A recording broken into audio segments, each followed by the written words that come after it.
24 saat müzik dinleyemezsin. Sabahtan akşama roman okursan Don Kişot gibi bir şey olur. Hayalperest.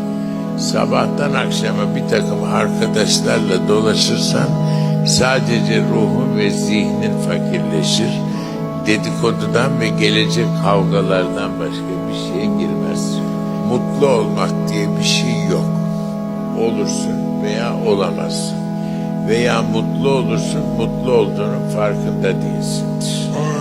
Yani bir insanın 70 yaşındaki mutluluk hissiyle 20 yaşındaki mutluluk hissi aynı şey değildir zaten.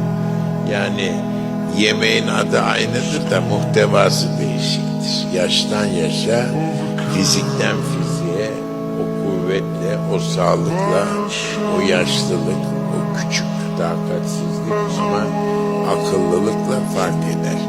Ne diyor adam? Si la jeunesse savait, la vieillesse pouvait.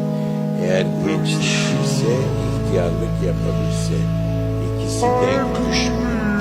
Huzursuz insanlar verimli olamazlar. Hem kendini yer bitirir hem de etrafını. Bunu unutmayın. Ona göre program yapın. Hiçbir yılınızı yeni bir yer görmeden, yeni bir şey öğrenmeden kapatmayın lütfen. Size bunun için sabırlı, neşeli, dingin bir hayat tavsiye ediyorum.